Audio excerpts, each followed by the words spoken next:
이 시간 함께 보실 말씀은 빌립보서 2장 1절에서 4절을 보겠습니다. 빌립보서 2장 1절에서 4절까지 말씀을 보도록 하겠습니다.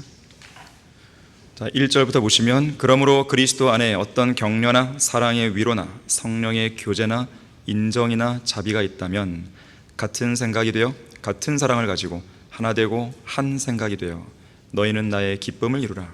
어떤 일도 다툼이나 허영을 따라서 하지 말고 오직 생각의 겸손함으로 남을 자신들보다 존중하고 각자 자기 일만 돌보지 말고 남의 일도 돌아보라. 자, 말씀을 위해 다 같이 기도하겠습니다. 고마우신 아버지 하나님, 오전에 이어 이 오후에도 영과 진리로 경배를 드릴 수 있는 특권을 향유하게 해주셔서 감사를 드립니다. 우리의 마음은 찬양과 또 연주를 통해서 잘 준비되어 있습니다. 주님의 말씀을 우리에게 들려주십시오. 우리의 마음속에 말씀의 씨앗이 떨어져서 풍성한 열매를 맺을 수 있도록 역사해 주십시오. 우리의 지각을 열어주십시오. 지성의 눈을 밝혀주십시오. 말씀에 반응하는 양심이 되게 해주십시오. 우리의 생활 가운데서 우리가 듣고 깨달은 말씀들이 온전한 열매를 거두게 하시고 이 말씀으로 사는 것이 얼마나 기쁘고 즐거우며 또 능력 있는 것인지 우리로 하여금 다시 한번 경험케 해주시기 원합니다. 이 시간을 온전히 주님께 의탁드립니다. 피곤치 않도록 붙들어 주시고 마귀의 방해로부터 보호해 주십시오. 주 예수 그리스도 이름으로 기도했습니다. 아멘.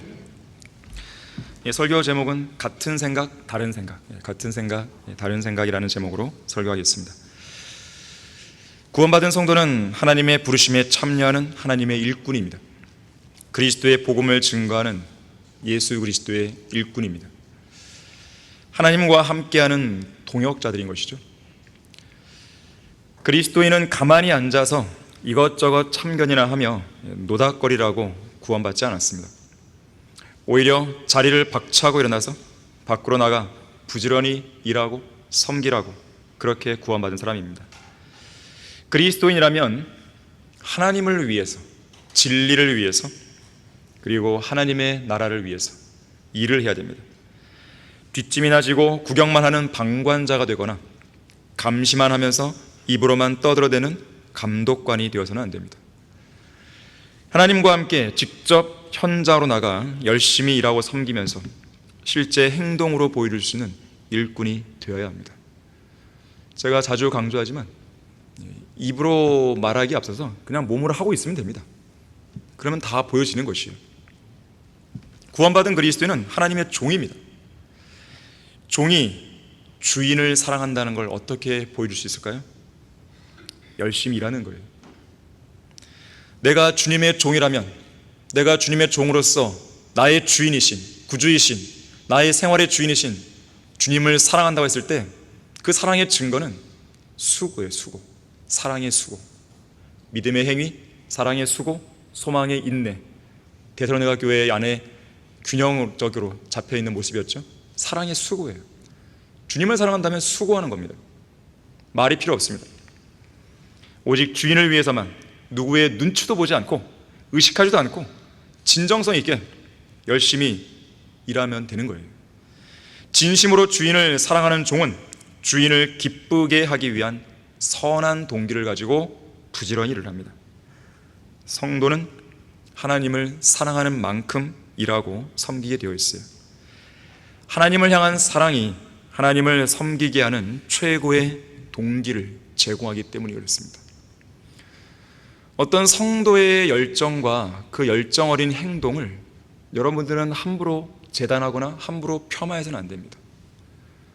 어떤 성도가 주님을 위해 뭔가를 할 때는 단순히 자기의 이름을 내면서 하는 게 아니에요. 어느 누가 자기의 이름을 내면서 자기 몸이 부서져라고 일을 합니까? 보통 이름을 내는 사람들은 그렇게 일 안 합니다. 하나님을 사랑하는 그 사랑과 그 열정이 있는 거예요. 그래서 여러분들은 어떤 성도의 그런 행실이나 이걸 보면서 함부로 재단하면 안 돼요. 절대로. 일단 그 사람 마음속으로 들어가 본 적이 없잖아요. 그 사람이 지금 무슨 생활인지 모르잖아요. 열매를 보고 판단하면 되는 겁니다. 그럼 되는 거예요. 모든 결정은 열매를 보면 되는 거예요. 섬김의 동기는 주님을 향한 사랑에서 나와야 됩니다. 단순한 의무가 되면 안 돼요. 예수님이 베드로에게 묻으셨잖아요. 너가 나를 사랑하느냐? 여기 있는 사람들보다 나를 사랑하느냐? 베드로가 올바른 반응을 보였을 때 주님은 양무리를 맡기시잖아요. 사랑이 동기가 되어야 됩니다. 선교사 데이비드 브레이너드가 복음을 들고 인디언들에게 향하도록 움직이게 만든 원동력, 주님을 향한 사랑입니다. 24살의 젊은 나이에 안락한 집을 떠나서 거칠고 황량한 산림지대를 통과하고 먹을 것도 없고 말을 타고 달리는 길고 지루한 여행 속에서 피곤하기도 하고 억수같이 비가 쏟아지고, 그런 가운데서도 인디언들에게 기어코 가서 복음을 전하는 것, 이것은 의무로 설명할 수가 없어요. 주님을 향한 사랑이 아니고서는 이야기할 수가 없습니다. 의무감으로는 불가능해요. 의무감으로 일하는 사람은 지속성이 없습니다. 언젠가는 끝나게 되어 있어요. 바닥이 나게 되어 있는 거예요. 하지만 주님을 향한 사랑에서 시작된 그 행동은 끝을 보이지 않는 거예요. 지속성이 있는 거죠. 그리스도를 향한 사랑은 우리 성도의 마음을 움직입니다. 사랑은 움직이게 만드는 거예요. 사랑은 가만히 있는 사람들을 들썩거리게 만드는 거죠. 가만히 있지 못하게 만듭니다. 섬김, 우리의 섬김은 의무를 뛰어넘는 하나님을 향한 사랑에서 비롯되어야 됩니다. 고린도후서 5장 15절에서는 그가 모든 사람을 위하여 죽으신 것은 산자들이 이제부터는 더 이상 자신들을 위하여 살지 않고 자기들을 위하여 죽었다가 다시 살아나신 그분을 위하여 살게 하는 것이라. 이것은 모든 그리스도인들의 인생의 좌우명이 되어야 됩니다. 삶의 목적이고 삶의 동기예요. 그런데 이러한 동기와 목적을 가지고 산다 했을 때 이건 의무감으로 되는 게 아니에요. 그러니까 내가 의무감으로 주님을 위해 살아야지, 이걸로 되는 게 아닙니다. 그래서 방금 제가 읽어드린 고린도후서 5장 15절 바로 앞 구절에 14절에서는 바로 사랑 이야기를 하는 거예요. 예수 그리스도의 사랑이 우리를 강권하다 그랬어요. 그 사랑이 강권하기 때문에 우리는 주님을 위해 사는 거예요. 하나님을 향한 사랑으로 충만하고 하나님을 향한 사랑이 그 마음에 사무친 성도는 자신의 마음을 완전히 차지하신 주님 한 분만을 기쁘시게 해드리고 싶은 그 간절한 마음에 지치지 않는 열정으로 주님을 위해 열심히 일하게 됩니다. 어떤 때는 자신의 이 몸을 돌볼 새도 없이 일하기도 합니다. 그 마음이 너무 강하니까 지금 내 몸이 망가지고 있는가 잘 모를 때가 있어요. 막 달려가는 것이죠. 물론 어느 정도 관리를 해가면서 하는 것도 너무 중요한 부분이죠. 그러나 때로는 그런 것을 생각할 겨를도 없이 가는 거예요. 막 너무 주님을 사랑하니까 그럴 때가 있는 것이죠. 빌립보서 2장 30절 한번 보십시오. 오늘 본문 2장인데 같은 그 장에 30절 보시게 되면 그런 한 사람이 나옵니다. 여기서 그는 에파프로디도입니다. 그리스도의 일을 위하여 거의 죽게 되었으나 자기 생명을 돌보지 않았으니 이는 나에 대한 너희 섬김의 부족함을 그가 채우려 함이라. 누군가가 이 섬김을 해야 되는데 그걸 하는 사람이 없단 말이에요. 그렇다고 이걸 놔둘 것인가? 그렇지가 않죠. 내가 주님을 사랑하기 때문에 이걸 나라도 해야겠다 이 생각이 드는 거예요. 그러다 보니까 자기 생명을 돌보지 않는 지경까지 오는 것이죠. 언젠가 러크만 목사님이 이와 연관해서 이렇게 말씀하신 적이 있어요. 성경대로 믿는 교회를 맡고 있는 목사들 중에는 부지런한 소처럼 앞만 보고 달려가며 줄기차게 일하지 않는 그런 목사는 없다 이거예요. 다 열심히 일하는 거죠. 이런 일꾼들에게는 1년에 단 하루만이라도 낚시하러 갈 수 있는 여유가 없다는 거예요. 건강까지 나빠진 목사들도 한둘이 아니다. 이들은 조용히 앉아 설교문이나 쓰며 시간 보내는 그런 사람들이 아니다. 우리 교회는 이소호 목사님 때도 그랬으니까요. 이 교회를 맡고 있는 담임 목사는 설교만 쓰는 게 아니에요. 설교만 쓰는 것이 아닙니다. 교회의 성도들 한 사람 한 사람의 일들을 일일이 챙겨야 하고 산더미 같은 교회 문서들에 서명해야 되며 교회 부속 기관에서 발간하는 도서들을 감수하고 교회에서 일하는 모든 동역자들을 지도 감독하며 하다못해 교회의 고장난 차량들의 수리 문제까지 챙기지 않으면 안 된다. 이들이야말로 진정한 하나님의 동역자들인 것이다 그랬어요. 자, 그런데 지역교회를 맡고 있는 목사들이나 사역 일선에서 일하는 일꾼들만 하나님의 동역자들인 것은 아닙니다. 모든 그리스도인들이 하나님과 함께 일하는 동역자들이죠.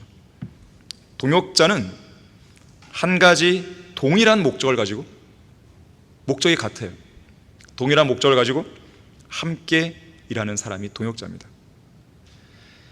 그래서 함께 일하는 사람들은 같은 생각, 같은 사랑, 하나의 마음, 하나의 믿음, 하나의 영으로 연합할 수 있어야 돼요.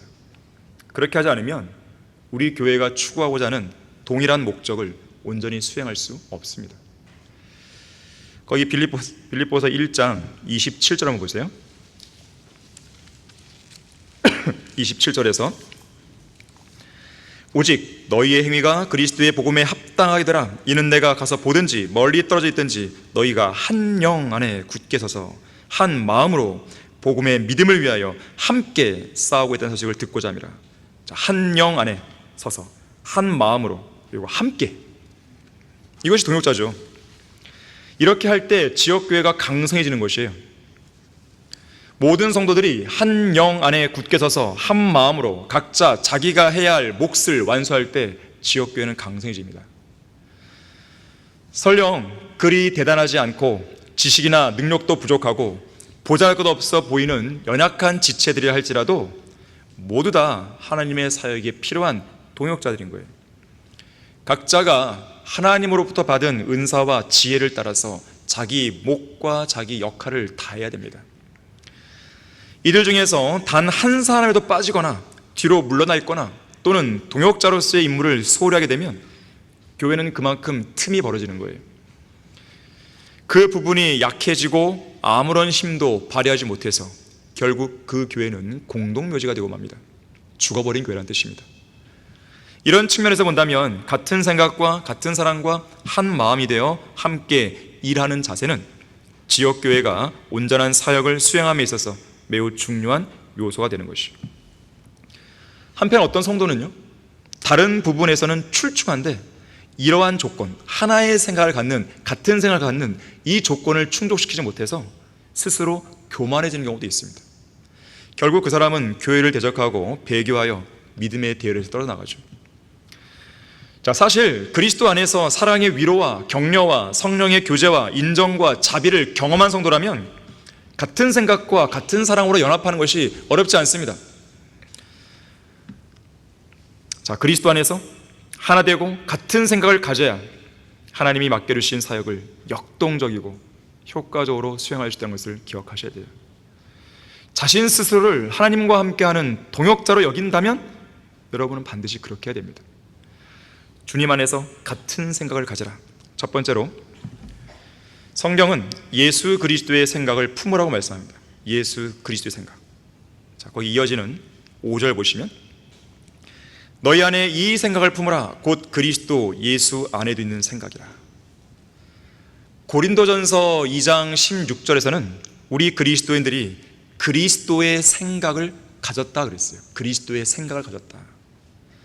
구원받은 우리 마음속에 내주하시는 성령께서는 우리가 예수 그리스도와 동일한 생각을 갖도록 인도해 주십니다.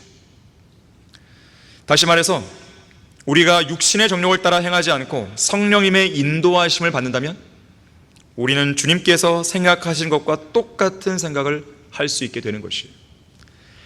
그리스도인은 주님께서 보시는 대로 봐야 돼요. 생각하시는 대로 생각해야 됩니다.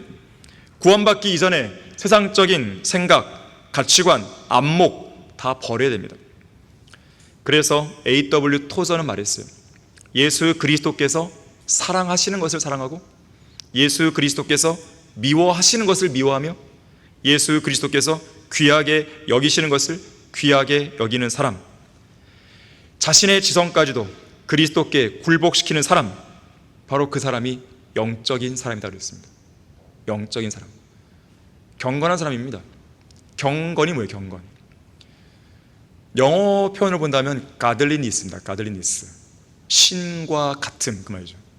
하나님과 같은, 하나님과 일치된 모습, 주님의 생각과 일치한 거예요. 주님의 말씀과 일치한 거죠. 주님의 행동과 일치한 거죠. 주님의 꿈과 주님의 목적과 일치한 거죠. 주님의 계획과 일치한 거죠. 자, 그런 사람이 경건한 사람입니다. 그런 사람이 영적인 사람이에요. 그런 사람이 하나님의 동역자인 거예요. 그리스도인이라면 과연 예수님이 무엇을 사랑했는지, 무엇을 미워했는지 성경을 통해 깨달아야 됩니다. 어떤 것을 소중히 여기셨고 어떤 것에 대해 가치를 두지 않았는지를 자세히 알아서 그리스도의 마음과 생각을 본받아야 됩니다. 따라가야 돼요. 일치해야 됩니다. 어떤 일에 대해 기뻐하셨고 어떤 일에 대해 분노하셨는지를 깨달아야 돼요. 그렇게 함으로써 주님이 기뻐하신 일들에 대해 함께 기뻐하고 주님이 분노하시는 일들에 대해 함께 분노를 느껴야 됩니다. 동역자는 함께하는 사람이에요.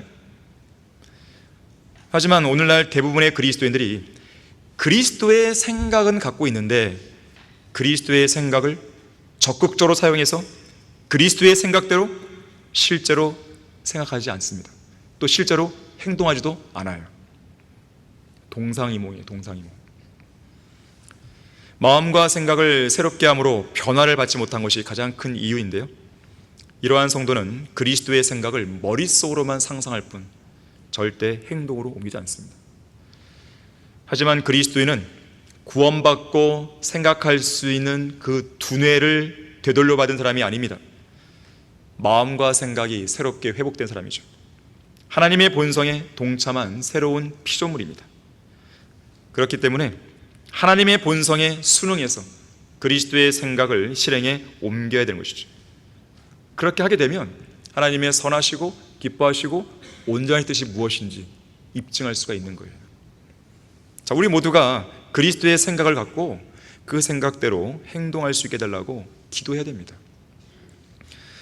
다시 빌립보서 2장 5절로 오시게 되면 예수님께서는 친히 그분이 갖고 계신 생각을 실제 행동으로 옮기시는 모범을 보이셨어요. 그리스도 예수 안에 있는 생각은 겸손이었는데 그 겸손한 생각을 십자가의 죽음에까지 낮아지신 것이죠.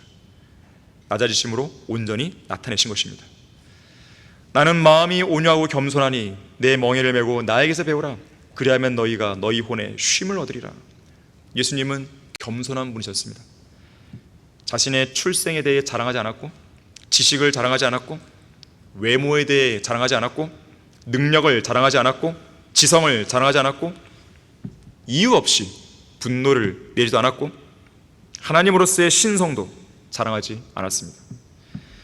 특히 그분의 겸손한 모습은 묵묵히 도살장으로 끌려가는 어린 양의 모습처럼 털 깎는 자들 앞에서 아무 소리도 내지 않고 아무런 반항도 하지 않는 어린 양처럼 억압과 고난을 당하고 부당한 대우를 받아도 온 우주에서 가장 모순된 일을 겪으면서도 입을 열지 않으신 채 십자가의 죽음에까지 자신을 낮추시고 순종하신 모습에서 절정을 이루게 되는 것이죠.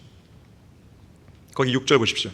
그는 하나님의 형체로 계심으로 하나님과 동등하게 되는 것을 탈취라 생각지 않으셨으나 오히려 자신의 영예를 버리고 종의 형체를 입으시어 사람들의 모습을 취하셨느니라.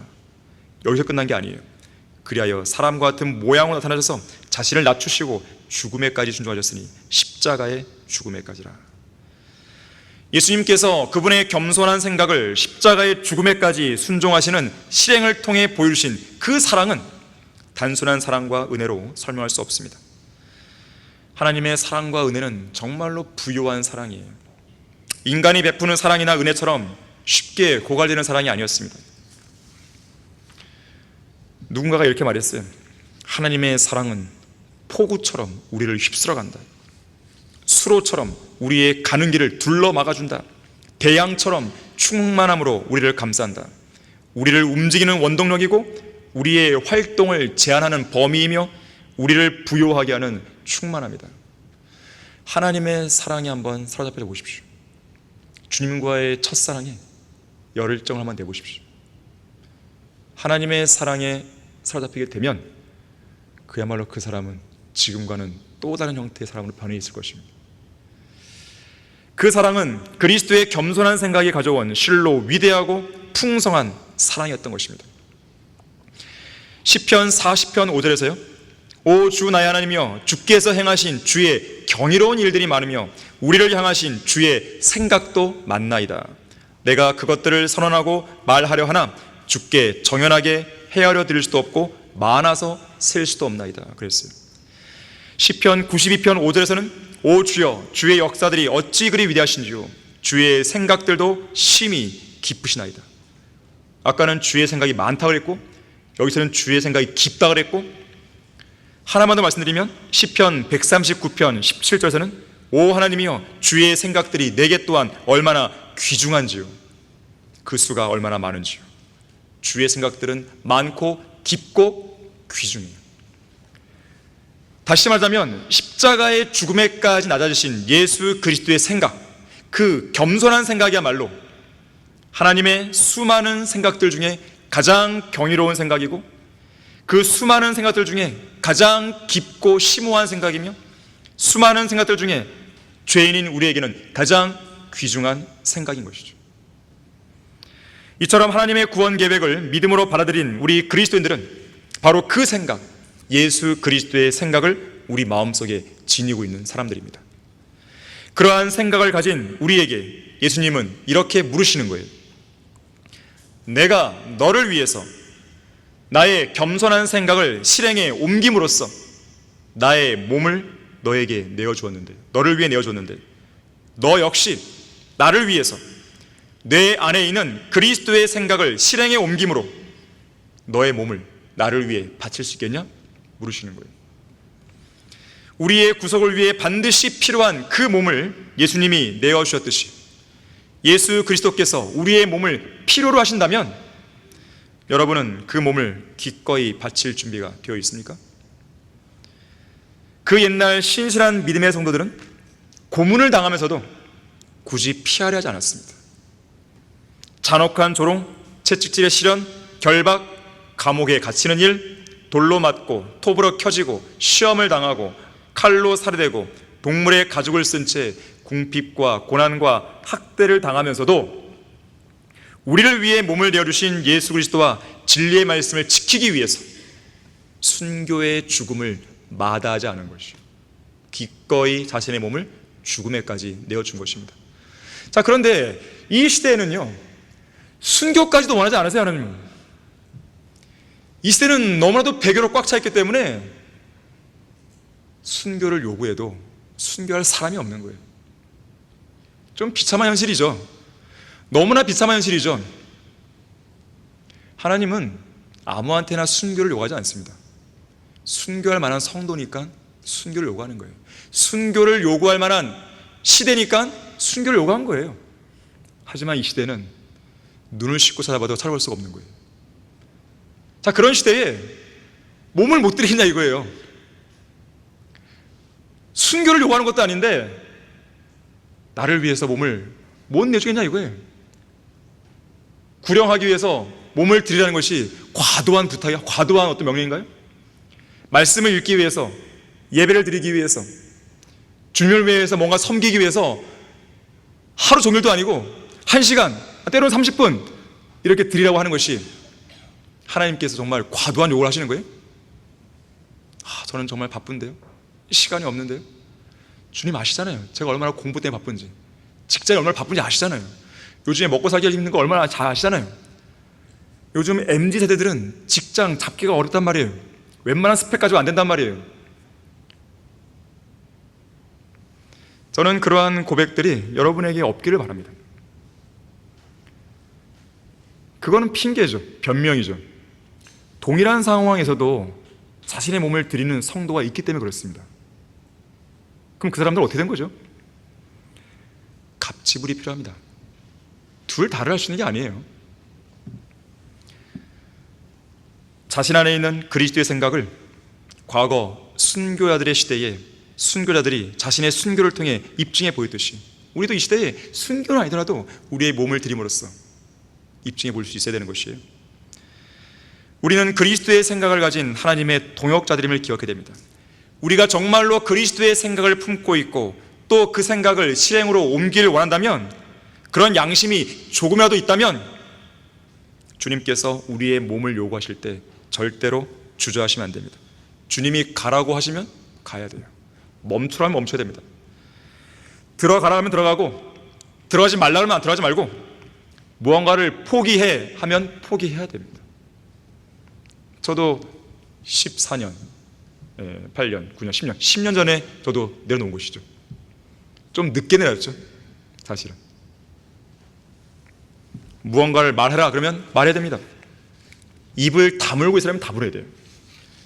주님께서 우리를 본향으로 부를 때까지 어떤 손해가 설령 따라온다 하더라도 그에 대해 아랑곳하지 말고 주님이 하라는 대로 우리는 하는 것이죠. 주님 안에서 같은 생각을 가지십시오. 두 번째로, 하나님께서 교회 안에 영적 권위를 부여하신 목자와 같은 생각을 가져야 됩니다. 빌립보서 2장 19절 보세요. 그러나 내가 믿노니 주 예수께서 디모데를 속히 너희에게 보내실 것이라. 이는 너희 형편을 알고 위로를 받으려 함이라. 이는 나에게는 생각을 같이하여 너희의 형편을 진심으로 염려해 줄 사람이 아무도 없기 때문이라.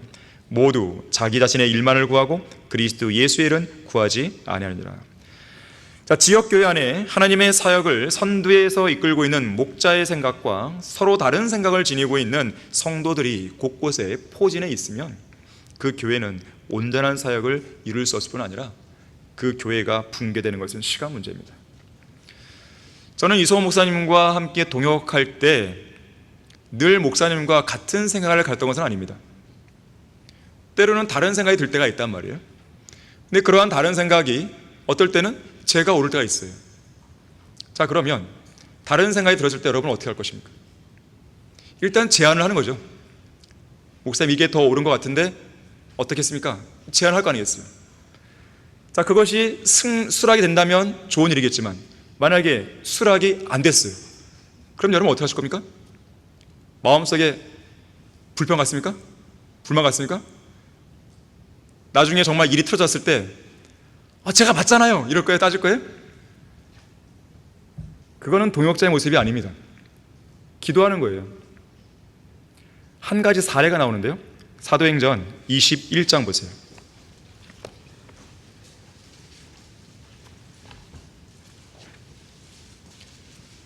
사도행전 21장 거기 10절을 볼 텐데요, 당시에 성령 하나님의 뜻은 뭐였습니까? 바울이 예루살렘으로 올라가지 않는 거잖아요.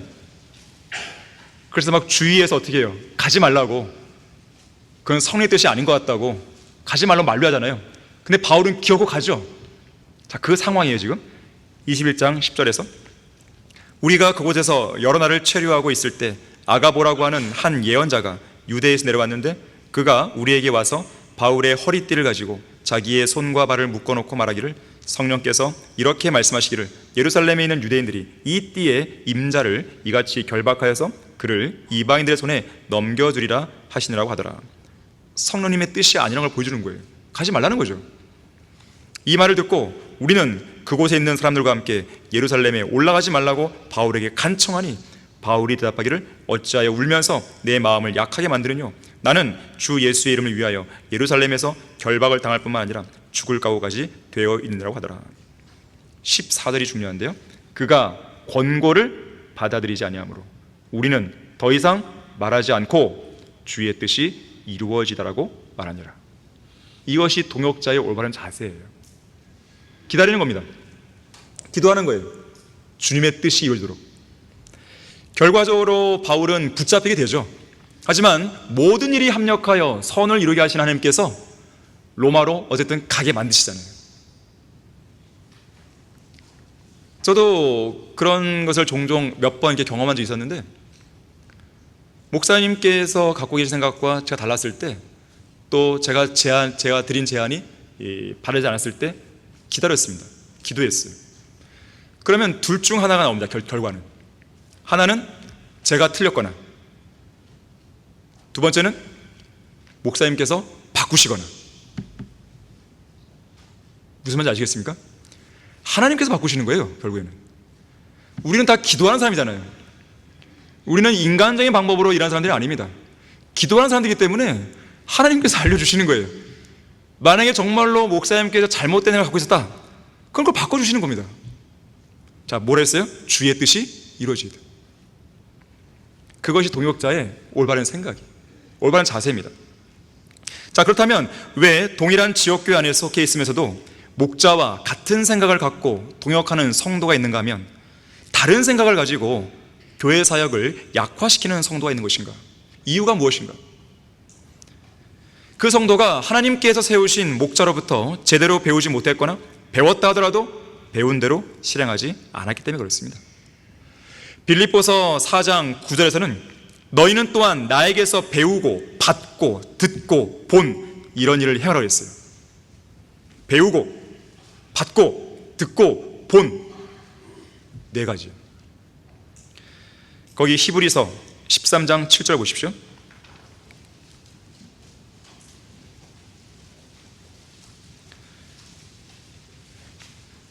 (13장 7절에서) 하나님의 말씀을 너희에게 들려주고 너희를 다스리던 자들을 기억하고 그들의 행실의 결과를 관찰하여 그들의 믿음을 따르라 그랬어요. 여러분에게 하나님의 말씀을 들려주고 있는 목자가 누굽니까? 하나님께 주신 영적 권위를 가지고 다스리는 목자가 누굽니까?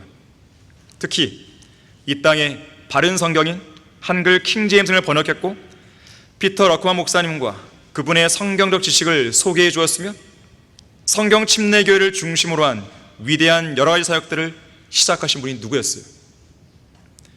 만약 하나님께서 이성호 목사님과 함께 이 사역을 시작하지 않았다면 한국의 성경들을 믿는 사람들의 역사는 시작되지도 못했을 거예요. 만약 그랬다면 우리는 이 자리에 앉아있지 않겠죠. 어딘가 세상 제도권 교회에서 뭐 통기타 치고 있거나 율동하고 있거나 뭐 쓸데없는 일 하고 있었겠죠. 생각만 해도 아찔해요. 정말 생각만 해도 아찔합니다. 진리를 몰랐을 때는 정말 그게 옳은 줄 알았지만 진리를 알고 나서 딱 돌아보면 정말 아찔한 거예요. 다시는 가고 싶지 않죠, 거기. 자, 그렇다면 우리가 하나님의 말씀을 우리에게 들려주고 영적 권위를 가지고 다스리는 그 목자를 기억하려면 어떻게 되는 것인가? 그 목자의 성경적인 믿음과 실행이 어땠는지를 알아야 됩니다. 알아야 기억하죠. 그리고 알려고 노력을 해야 돼요. 막연하게 알아서는 안 되고 제대로 확실하게 알아야 됩니다. 자, 데살로니가 전서 5장 12절 13절 보십시오. 데살로니가 전서 5장 12절 13절에서 형제들아 우리가 너희에게 간구하노니 너희 가운데서 수고하고 주 안에서 너희를 다스리며 훈계하는 사람들을 알아서 그들의 하는 일로 인하여 사랑으로 그들을 극진히 존경하라. 너희는 서로 화목하라. 자, 지금 여기서는 주 안에서 우리를 다스리고 훈계하는 사람들을 알아야 한다고 말하고 있습니다. 알아야 사랑할 수 있고 알아야 존경하죠. 알아야 또 기억하죠. 저는 이소호 목사님 생전에 성경 침례교회의 양무리를 이끌었던 목사님에 대해서 제대로 알려고 노력했습니다. 나름대로 노력했어요. 목사님이 무엇을 믿었고 어떻게 기도했고 어떻게 기도 응답을 받았는지 어떻게 성경을 읽었고 하루에 몇 구절씩 성경을 읽으시는지 또 얼마큼 기도를 하시는지 또 어떻게 성경을 배우셨고 어떻게 성경을 가르쳐 주셨는지 어떻게 죄에서 승리하고 영적 전쟁에서 이겼는지 좌절과 낙심과 시리에 빠졌다가도 어떻게 다시 일어났는지 어떻게 하나님을 신뢰함으로써 인생의 문제들을 해결해 나갔는지 그동안 얼마나 어떻게 신실하게 주님을 섬겨왔는지 숱한 영적 전쟁 속에서도 어떻게 이 교회를 지켜왔는지 자신이 신뢰했던 동역자들로부터 얼마나 많은 배신을 당했고 또 그러면서도 얼마나 온갖 마음의 겸손과 많은 눈물과 시련으로 주를 섬겨왔는지 얼마나 몸이 부서져라 주님을 위해 일해왔는지 알려고 노력을 했습니다. 알아야 기억할 수 있거든요. 제가 그렇게 잘 알고 기억하려고 노력한 목적은 두 가지였습니다.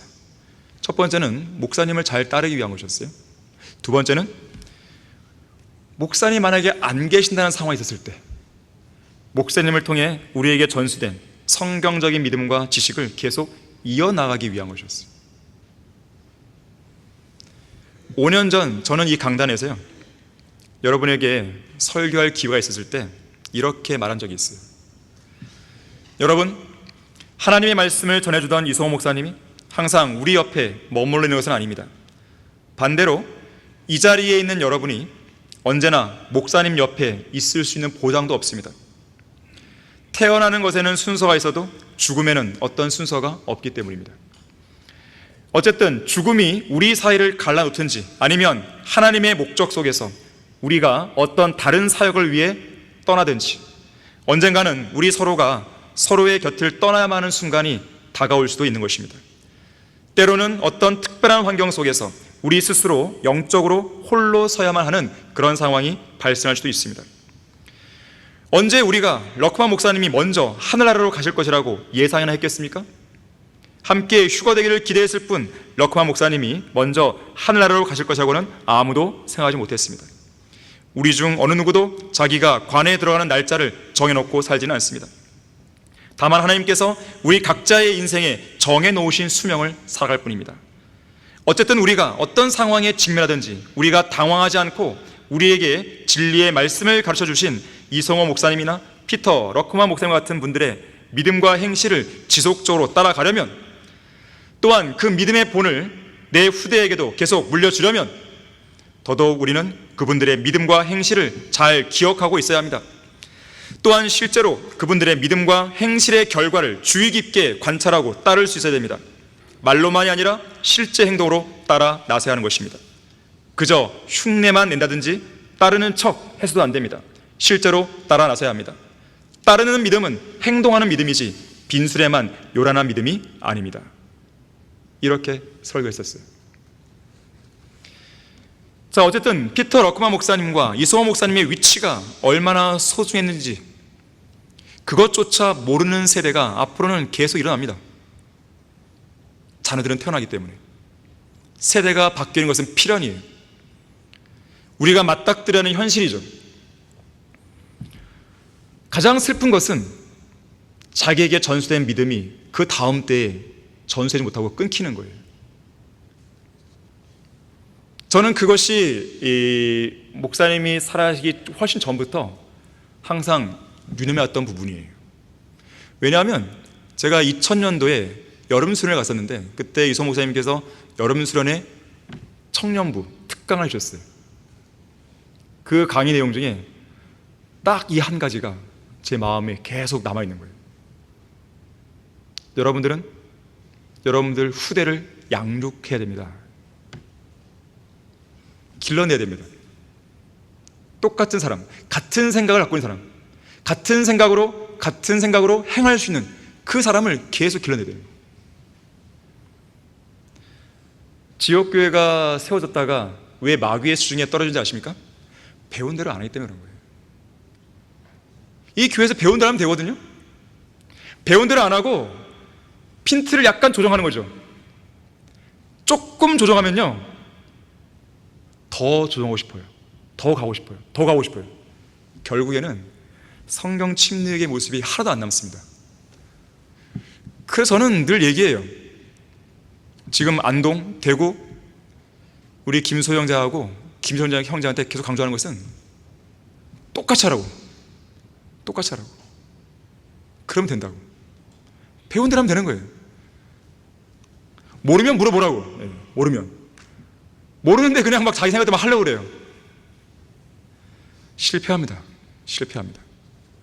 배운 대로 같은 생각으로 똑같이 한 교회들은 살아남는 것이에요. 여러분이 앞으로도 그걸 기억하셔야 됩니다. 이건 교회만의 문제가 아니라 여러분의 가정을 지키는 마찬가지예요. 여러분의 자녀들에게 여러분의 똑같은 믿음을 전수를 그대로 해줘야 돼요. 여러분이 실패했던 것들을 그 아이들이 최소화할 수 있도록 도와줘야 됩니다. 주님 안에서 같은 생각을 가지라. 세 번째로 그리스도 안에서 또 성경적인 믿음 안에서 하나가 된 성도들 간에 같은 생각을 가져야 돼요. 자, 빌립보서 4장 보겠습니다. 빌립보서 4장 1절에서 3절입니다. 그러므로 나의 참으로 사랑하고 사모하는 형제들아, 나의 기쁨이요 면류관인 나의 참으로 사랑하는 자들아, 주 안에서 이처럼 굳게 서라. 내가 유오디아에게 권하며 순두케에게도 권고하노니 주 안에서 같은 생각을 가지라. 내가 또한 참된 동지인 너희에게 청하노니 복음 안에서 나와 함께 애쓰고 또 클레메와 나의 다른 동료들과도 함께 수고한 이 여인들을 도우라. 그들의 이름이 생명의 책에 있느니라. 3절에서 다른 동료들과도 함께 수고한 이 여인들이 누굴까요? 2절에 유오디아와 순두케입니다. 이 두 여인은 그들의 이름이 생명의 책에 기록되어 있을 만큼 구원받은 성도들이었어요. 구원받았을 뿐만 아니라 복음 안에서 바울과 함께 애를 쓴 사람들이에요. 바울의 동료들과 함께 하나님의 사역에 수고했던 신실한 자매들이에요. 그런데 2절에 주어진 권면을 보게 되면 유오디아와 순두케에게 같은 생각을 가지라고 권고합니다. 이 두 자매가 주님을 열심히 섬기긴 했지만 이 둘 사이에 뭔가가 문제가 있는 거죠. 갈등이 있는 거죠. 서로 다른 생각을 갖고 있었던 게 분명합니다. 이런 모습은 지역교회 안에서 종종 일어납니다. 안 일어나면 좋겠지만 일어나는 거예요. 하지만 문제가 일어났다고 해서 그거를 뭐 이렇게 잘못된 걸 막 생각하시면 안 돼요. 육신을 입고 있기 때문에요, 일어날 수 있단 말이에요. 그런데 문제가 일어났으면 해결을 해야죠. 그렇잖아요. 해결을 해야 그 다음 진전이 되는 거예요. 자, 분명히 마귀는 틈을 비집고 들어옵니다. 그 틈을 노리는 거예요. 계속 그 틈만 보기를 기다리고 있습니다. 계속 여러분들이 서로 다른 생각 가운데서 틈을 보이는 순간 바로 그걸 파고드는 거예요. 그리고 둘 다를 아예 망가뜨려 버립니다. 더 나아가서는 그 둘을 중심으로 하는 주변 지체들을 망가뜨리는 거죠. 더 나아가서는 교회를 망가뜨리는 거예요. 이게 마귀의 전략입니다. 그걸 먼저 간파하셔야 돼요. 여러분들이 혹이나 누군가와 갈등이 있거나 다른 생각을 가졌을 때 가장 먼저 기억할 것, 마귀의 공격, 이걸 먼저 보셔야 돼요. 그래야 그 문제를 해결할 수 있는 해법이 보입니다. 이것이 마귀의 공격임을 인지하지 못하면 해법은 요원해지는 것이죠. 이런 사람들에게 필요한 권면은 주 안에서 같은 생각을 가지라는 거예요. 때로는 서로 다른 생각과 견해로 논쟁을 벌이기도 하고, 때로는 서로의 모습에 대해 실망하기도 하고, 때로는 서로 용서하지 못하고 불평과 원망하는 가운데 서로 간에 교제를 회피하기도 하고, 때로는 한번 마음이 틀어지자 아예 눈도 안 마주치고. 자, 이런 사람들에게 필요한 권면은 주 안에서 같은 생각을 가지라는 거예요. 하나님과 함께 일하는 동역자들로서 같은 생각을 가져야 됩니다. 두 사람이 동의하지 않고서는 함께 걸어갈 수가 없어요. 이건 부부간의 관계도 그렇고 성도들 간의 관계도 마찬가지예요. 우리는 이미 한 배를 타고 있어요. 지금요. 바이블 빌리버스 오라는 한 배를 타고 있습니다. 성경대로 믿는 사람들의 그 배를 타고 있어요. 우리는. 자, 이 배에서 내가 뛰어내리지 않는 한, 내가 이 교회를 떠나버리지 않는 한, 내가 믿음을 포기하고 성경대로 믿는 사람들의 타이틀을 버리지 않는 한, 내가 세상 사람처럼 살지 않는 한, 나는 여기서 타고 가야 돼요. 지금 고린도전서 1장 10절에서요 형제들아, 이제 내가 우리 주 예수 그리스도의 이름으로 너에게 권고하노니 너희 모두는 같은 것을 말하고 또 너희 가운데 분열이 없게 하여 같은 생각과 같은 판단으로 온전히 함께 연합하라 그랬어요. 같은 생각을 갖지 않으면 분열만 있습니다. 분열만 있는 거예요. 결코 동일한 지역교회 안에서 하나님을 위해 함께 일할 수 없어요. 에베소서 4장 2절에서 모든 겸손과 온유와 오래 참음과 사랑 가운데서 서로 용납하라 그랬습니다. 유오디아는 순두케를 용납해야 돼요. 순두케는 유오디아를 용납해야 됩니다. 이 자리에 유오디아가 앉아있지 않습니까? 이 자리에 순두케가 앉아있지 않습니까? 그런 사람이 있다면 이 말씀에 권면대로 하세요. 다른 거 생각하지 마세요. 권면대로 하세요. 저는 여러분들의 마음의 상태를 묻는 게 아닙니다. 하나님의 명령이 무엇인지를 묻는 거예요. 여러분의 어떤 자신을 위한 항변을 묻는 게 아니에요. 하나님의 명령이 뭔지를 묻는 거예요. 지금요. 저는 우리가 누굽니까? 그리스도인이에요. 크리스찬이에요. 크리스찬. 누군가가 크리스찬을 이렇게 표현하죠. Except Christ. 이 IAN 뒤에를 I am nothing. 그리스도가 아니면 난 아무것도 아니다. 그리스도가 아니면 난 아무것도 아닙니다. 그리스도의 말씀이 아니라면 내가 말하는 어떤 항변이나 말도 다 아무것도 아닌 거예요. 주님은 제 의견을 물은 게 아니란 말이에요. 우리의 의견을 물은 게 아니란 말이에요. 나의 명령이 뭐냐? 그걸 물으시는 거예요, 지금. 답은 한 가지예요. 답이 여러 개가 있는 게 아닙니다. 답은 하나예요. 말씀에서 답을 찾는 거예요. 인생의 모든 문제의 답은, 여러분이 갖고 있는 갈등의 답, 여러분이 지금 고민하고 있는 그 모든 답은 성경에 있어요. 로마서 12장 16절에서 서로 같은 생각을 품고 높은 것들을 생각하지 말며 낮은 데 처한 사람들과 같이 하고 스스로 지혜 있는 체 하지 말라고 그랬어요. 겸손한 생각은 모든 문제의 해결책입니다. 굉장한 치료약이라고 그랬어요. 앤드류 머레이가 말했습니다. 겸손에 대해서. 겸손이란 마음의 고요함이다. 교만한 사람은요, 마음이 고요하지가 않아요. 자기의 심기를 건드리면 막 나오는 거예요, 이제. 겸손은 탐욕이 없는 상태라고 그랬어요. 자신에게 일어난 어떤 일에도 놀라지 않는 태도라고 그랬어요. 어떠한 해로운 일에도 과민하게 반응하지 않는 거라고 했어요. 칭찬을 받거나 멸시를 받아도 동요하지 않는 마음이에요. 그것은 세상을 살아가는 일이 참으로 어렵고 고통스러울 때 조용히 하나님 앞에 무릎 꿇고 기도함으로써 침묵의 바다와도 같은 평화를 얻을 수 있는 마음입니다. 사람이 겸손한 마음을 갖는다는 것은 은총의 보금자리에 있다는 뜻이기도 합니다. 겸손은 마음의 소용돌이 치는 그 모든 혼란들을 잠재우는 거예요. 쉽지는 않습니다. 쉽다면 저는 이야기를 할 수 없죠. 어렵지만 해야 되는 부분입니다. 주님의 도우심이 필요한 거예요. 그래서 하나님의 사역을 파괴하고 싶어하는 마귀가요, 우리 믿음의 동역자인 성도들 사이에 같은 생각을 갖지 못하도록 자주 사용하는 도구가 쓴뿌리예요. 그래서 히브리서 12장 15절에서는 쓴뿌리로 더럽혀진 사람이 없는지 열심히 부지런히 살피라고 말씀하는 거예요. 쓴뿌리는 전염성이 있습니다. 쓴뿌리를 낸 당사자만 괴로운 게 아니고요, 다른 많은 사람도 괴롭히고 오염시키고 더럽히는 겁니다. 다른 성도들의 믿음까지 파괴시키고 결국 교회를 믿음이 필요 없는 성도들로 가득 차게 만들어버리는 것이죠. 무기력한 교회로 전락하는 겁니다.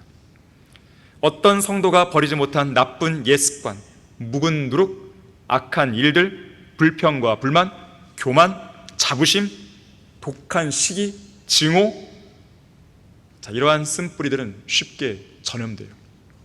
육신적인 생각, 육신적인 행동, 죄에게 종 노릇하는 삶, 이런 등등의 쓴뿌리들 역시나 쉽게 전염됩니다. 문둥병처럼, 암덩이처럼 전염성이 강한 것이 바로 쓴뿌리예요. 쓴뿌리는 반드시 제거해야 됩니다. 지체 없이 제거해야 돼요.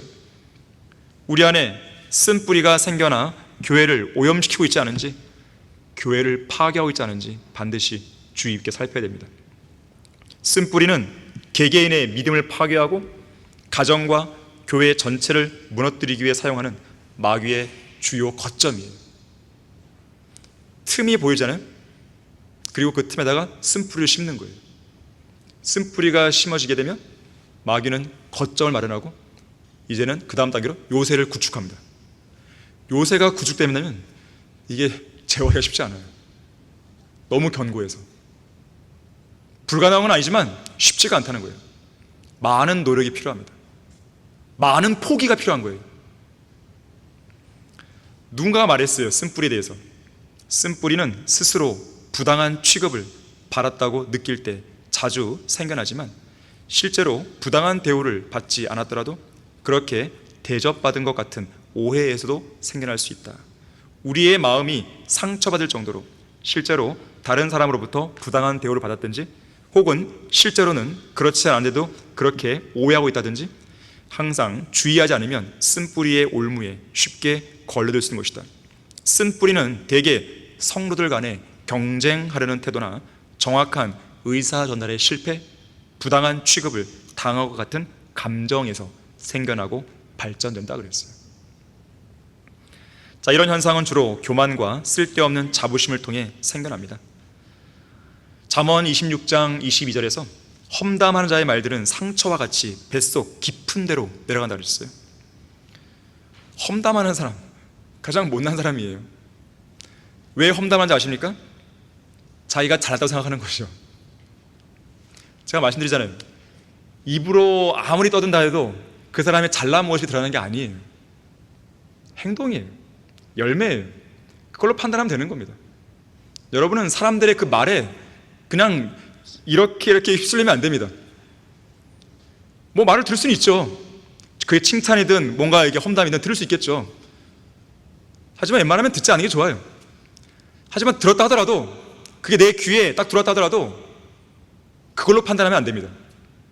그럼 여러분은 결국 전염돼 버리는 거예요. 열매로 판단하시면 돼요. 여러분도 보는 눈이 있잖아요. 여러분도 직접 듣는 귀에 있잖아요. 판단하는 그게 있잖아요. 제가 지금 어려운 얘기를 하는 게 아닙니다.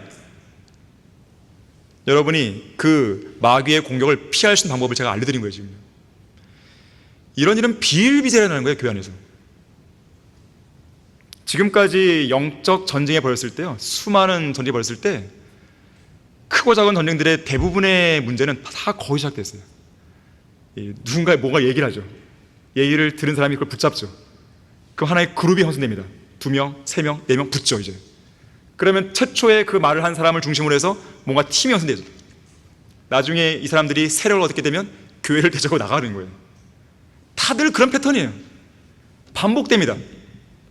한 번도 바뀐 적이 없어요. 늘 그런 패턴이에요. 피해자도 귀를 그 그룹에서 내어줬을 때 항상 생기는 거죠.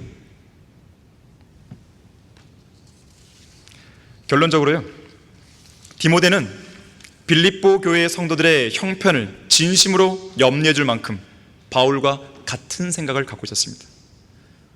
로마의 성도들은 바울과 함께 기도로 분투할 수 있을 만큼 바울과 같은 생각을 갖고 있었습니다. 빌립보 교회의 성도들은 열심히 복음에 동참할 만큼, 그것도 그들에게 처음 복음이 전파된 날로부터 바울이 그들에게 쓴 서신인 이 빌립보서가 도착할 때까지 무려 12년 동안 꾸준히 복음에 동참할 만큼 바울과 같은 생각을 갖고 있었어요. 심지어 아퀴라와 프리스킬라 부부는 바울을 위해서 자기들의 생명을 아낌없이 내놓을 정도로 바울과 같은 생각을 갖고 있었습니다. 저는 우리 성경침례교회에 1999년 5월 초에 왔습니다. 그리고 2007년 신학교 가을학기가 시작될 무렵에 여전히 세상 직장을 다니고 있었지만 수요 기도회 설교와 신학교 강의를 시작하면서 하나님의 사역에 본격적인 첫발을 내딛었습니다. 2014년에는 세상 직장을 완전히 그만둔 후 하나님의 사역에 온전히 헌신했어요. 지금까지 사역해 오면서 여러 동역자들이 떨어져 나간 것을 봤어요. 근본적인 문제는 다른 생각이었습니다. 하나님께서는 다른 생각을 가진 자들, 특히 다른 생각을 쓸데없이 끝까지 고집하는 무자격자들을 그 자리에서 내쫓으신 걸 봤습니다. 물론 특별한 경우도 있겠죠. 대부분의 경우는 그랬어요. 그 대부분의 경우도 역시나 다른 생각이 밑바탕이었던 거죠. 생각을 심으면 행동을 낳고, 행동을 심으면 습관을 낳고, 습관을 심으면 성격을 낳고, 성격을 심으면 운명을 낳는다는 말이 있어요. 결국 예수 그리스도를 거절한 그 생각이 예수님을 믿지 못하게 함으로써 지옥으로 떨어지는 것이죠. 생각은 행동의 씨앗입니다. 우리가 어떤 생각을 심는가에 따라서 하나님과 함께 일하는 동역자로서 풍성한 열매를 맺기도 하고 아예 하나님의 사역 자체를 망가뜨리는 원흉이 될 수 있습니다. 주님 안에서 같은 생각을 가지십시오. 예수 그리스도의 생각을 가지십시오. 여러분은 이 교회의 담임 목사인 저와 같은 생각을 가져야 됩니다. 지체들 서로 간에 같은 생각을 갖고 있어야 돼요. 다른 생각은 교회의 틈이에요. 다른 생각은 마귀가 활동하는 일터입니다. 다른 생각은 마귀가 즐겨 노는 놀이터예요. 다른 생각은 분열과 다툼이 싹을 틔우는 모판입니다. 과거에 성경들을 믿는 교회들이 세워졌다가도 마귀의 수중에 떨어진 것도 이 교회에서 보고 배우고 가르침 받은 대로 같은 생각을 가지고 실행하지 않았기 때문에 그런 것이죠. 같은 생각을 가지고 신실하게 주님을 섬기는 하나님의 동역자 되기를 바라겠습니다. 자, 기도하겠습니다. 아버지 하나님, 아름다운 예배를 통해서 주님을 영화롭게 드리고 설교 말씀을 통해서 우리 자신을 다시 한번 투영해 보게 하시고 돌아보게 해주셔서 감사드립니다. 우리 안에 종교적이고 형식적인 모든 거품들을 제하여 주십시오. 우리의 시선이, 우리의 동기가 오직 주님께만 향할 수 있게 해주시며 우리의 인생 목적이 역시나 주님을 향해 있을 수 있도록 도와주십시오. 우리는 주님께서 속히 오시기를 원하고 있습니다. 다만 주님께서 우리에게 좀 더 시간을 허락하신다면 우리는 주님의 일을 하다가 올라갈 것입니다. 이 자리에 앉아있는 성도들, 어떠한 갈등이나 문제가 있거나 또 기도하는 제목들이 있다면 주님의 방법으로 모두 다 이루어주시고 주님 안에서 평안을 누릴 수 있도록 역사해 주십시오. 주 예수 그리스도 이름으로 기도했습니다. 아멘.